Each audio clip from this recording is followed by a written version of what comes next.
អ្វីទៅជាសមត្ថភាពទាំង4នៃភាសាអ្វីជាសមត្ថភាពទាំង5នៃអំណាច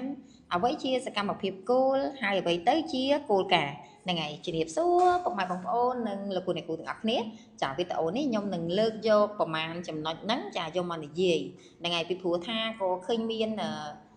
លោកគ្រូអ្នកគ្រូចាក៏ដូចជាពុកម៉ែបងប្អូនចាគាត់ឆាតមកសួរបន្ថែមតកតងជាមួយនឹងគាត់ច្រឡំចារវាងហើយសកម្មភាពគោលហើយនិងសមាសភាពហ្នឹងហើយមួយទៀតគាត់ថា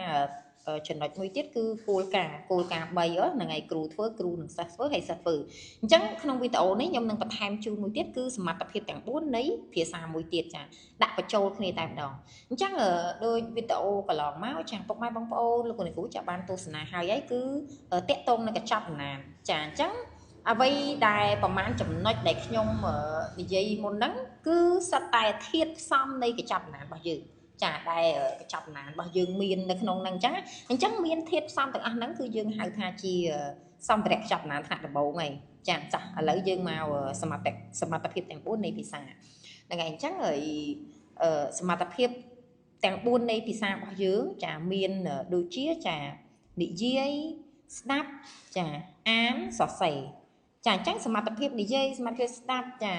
សមត្ថភាពអានសមត្ថភាពផ្សេងហ្នឹងគឺនឹងឯងជាសមត្ថភាពទាំង4នៃភាសារបស់យើងចាកន្លែងហ្នឹងពុកម៉ែបងប្អូនលោកគ្រូចាមួយទៀតសមាសភាពចាសមាសភាពទាំង5នៃអំណាចយើងគឺមាន5សមាសភាពចាមិនមែនសកម្មភាពគោលទេណាពុកម៉ែបងប្អូនលោកគ្រូចាជាសមាសភាពនៅក្នុងអំណាចចាអញ្ចឹងទី1គឺការស្គាល់សូរទី2គឺការស្គាល់តួអក្សរថ្មីចាទី3គឺការចេះវគ្គស័ព្ទចាចូលមកកូនចាទី4ចាគឺអានស្ទាត់ចាការចេះអានស្ទាត់ហើយនឹងទី5ចាគឺអានដើម្បីយល់ចាអញ្ចឹងហ្នឹងគឺជាសមាសភាពចាទាំង5របស់អំណាចរបស់យើងចាដែលមានបញ្ចូលក្នុងកញ្ចប់អំណាចហ្នឹងហើយដាក់កតាបហ្នឹងអូនអ្នកគ្រូសុំយកថ្នាក់សិនហ្នឹងហើយតិចទៀតនេះចាអធិស្ឋានចាមិញពុកម៉ែបងប្អូនគ្រូចាហើយដល់ម៉ោងបងប្អូនគាត់រៀនភាសាអង់គ្លេសចឹងគាត់ចូលមកចឹងហ្នឹងហើយតោះចឹងទៅមុខទៀតចាដូចចង់ដាច់ភាកដាច់ភាកមិនទេចាអញ្ចឹងហើយទាំងអស់ហ្នឹងគឺជាសមាសភាពទាំង5នៃអំណាចចាអញ្ចឹងខ្ញុំសូមម្ដងទៀតចាមុននឹងរឿងដាច់ភាកហ្នឹងហើយឥឡូវបន្តអញ្ចឹងអំណាចរបស់យើងមាន5សមាសភាពចាសមាសភាពទី1គឺការស្គាល់សូរសមាសភាពទី2គឺការស្គាល់តួអក្សរថ្មីចាសមាសភាពទី3ការចេះវគ្គស័ព្ទសមាសភាពចាទី4គឺការចេះអានស្ទាត់និងសមាសភាពទី5ចាគឺអានដើម្បីយល់ន័យចាអញ្ចឹង5សមាសភាពហ្នឹងក៏បញ្ចូលនៅក្នុងកញ្ចប់សម្ភារៈអំណាចថ្នាក់ដំបូងដែរចាកន្លែងហ្នឹងហ្នឹងហើយខាងលើខ្ញុំនឹងលឿនបើសិនជាលឿនអធិស្ឋានហ្នឹងហើយ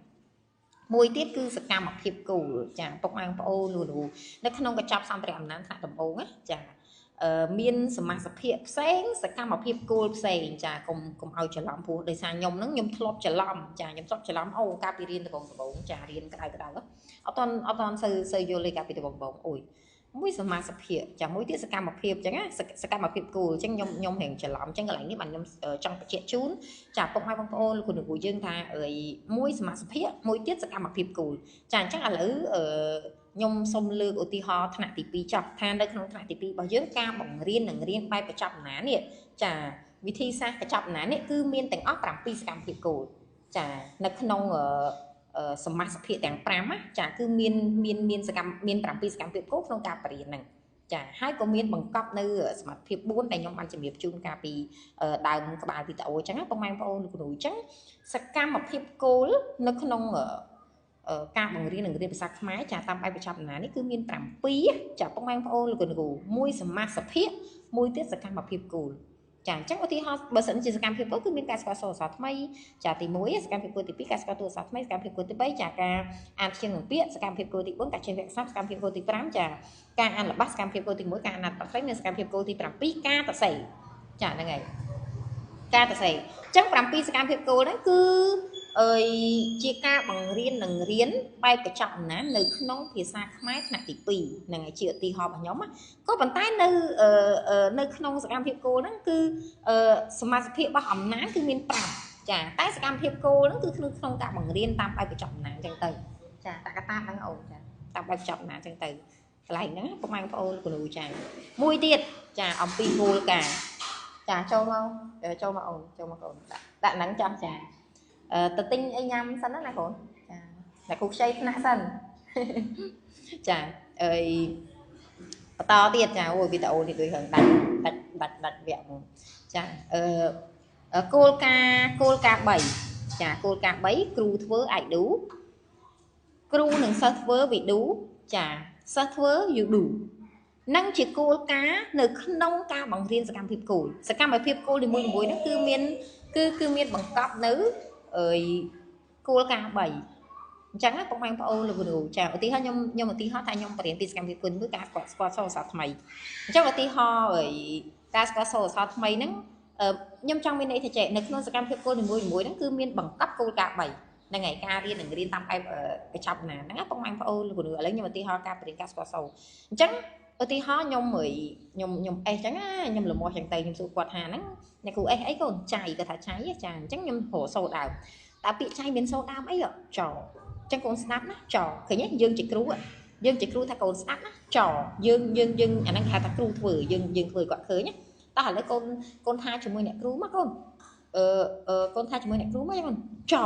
គាត់ឲ្យគ្រូឲ្យនឹងសិស្សហ្នឹងថាដំណើរគ្នាហ្នឹងវីឌូចាគ្រូនឹងសិស្សធ្វើឥឡូវគាត់ថាតែគ្រូឯងចឧទាហរណ៍អញ្ចឹងពុកម៉ែបងប្អូនលោកគ្រូចាយូឌូពេលដែលឲ្យសិស្សធ្វើដោយខ្លួនឯងអញ្ចឹងមានន័យថាក្នុងសកម្មភាពគោលនីមួយៗហ្នឹងគឺមានបង្កប់ស្នូលនៅគោលការណ៍3ចាអញ្ចឹងជារួមមកវិញចា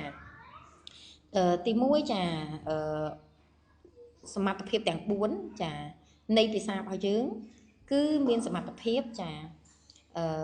និយាយចាស្ដាប់អានសរសេរហ្នឹងជាសមត្ថភាពទាំង4នៃភាសាចាក្នុងការរៀនភាសាហ្នឹងបងប្អូនលោកគ្រូចាហើយក្នុងសមាសភាពទាំង5នៃអំណាចក្នុងអំណាចហ្នឹងគឺមានសមាសភាព5ចាគឺទី1ការស្គាល់សូរទី2ការស្គាល់អក្សរថ្មីចាទី3ការចេះវគ្គសាស្ត្រចាទី4ការអានស្ទាត់ចាហើយនឹងទី5អានដើម្បីយល់ន័យហ្នឹងជាសមាសភាពទាំង5ចារបស់អំណាចមួយទៀតសកម្មភាពគោលចាសកម្មភាពគោលក្នុងការបរៀននិងរៀនតាមបែបកញ្ចប់អំណាចនេះចាគឺមានសកម្មភាពគោលចឹងទៅបើខ្ញុំឧទាហរណ៍ថ្នាក់ទី2គឺមាន7សកម្មភាពគោលហើយបើសិនជាថ្នាក់ទី1វិញគឺមានមេរៀនស្ពាននិងមេរៀនធម្មតាចាមេរៀនស្ពានមាន6សកម្មភាពគោលមេរៀនធម្មតាមាន7សកម្មភាពគោលពុកម៉ែបងប្អូនលោកគ្រូចាចង់ដឹងពីសកម្មភាពគោលលំអិតតកតងមួយថ្នាក់ទី1ទី2ហ្នឹងអាចទៅ scroll មើលវីដេអូខ្ញុំមុនចាខ្ញុំបានធ្វើរួចហើយចឹងណាហើយមួយទៀតគឺគោលការណ៍ចាគោលការណ៍3 I do we do you do នៅក្នុងសកម្មភាពគោលនីមួយៗអញ្ចឹងជារួមទាំងអស់ហ្នឹងគឺការរៀននឹងរៀនតាមបែបបញ្ចប់ណាហ្នឹងគឺមានអ្វីដែលខ្ញុំបាននិយាយមានធាតុផ្សំទាំងអស់ហ្នឹងចាពុកម៉ែបងប្អូនលោកគ្រូត្រង់ចំណុចហ្នឹងហើយក៏សូមអធិស្ឋានក្នុងវីដេអូនេះបើសិនជាមានការរំខានផ្សេងចាព្រោះរឿងដាច់ភាកអញ្ចឹងទៅហើយបើកន្លែងណាដែលខ្ញុំនិយាយរឿងញាប់រឿងលឿនក៏សូមអធិស្ឋានដែរហ្នឹងហើយអរគុណចា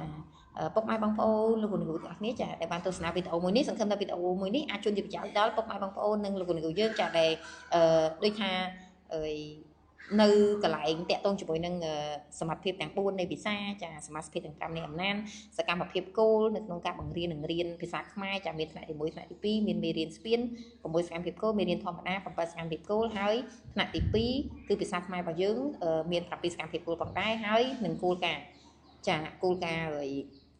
3គ្រូធ្វើគ្រូនឹងសិស្សធ្វើហើយនឹងសិស្សធ្វើចាអង្គុយបងចាហ្នឹងហើយអញ្ចឹងសង្ឃឹមថាអាចជួយជាប្រយោជន៍ជំនួយដល់បឋមសិក្សារបស់យើងហ្នឹងហើយអញ្ចឹងអរគុណច្រើន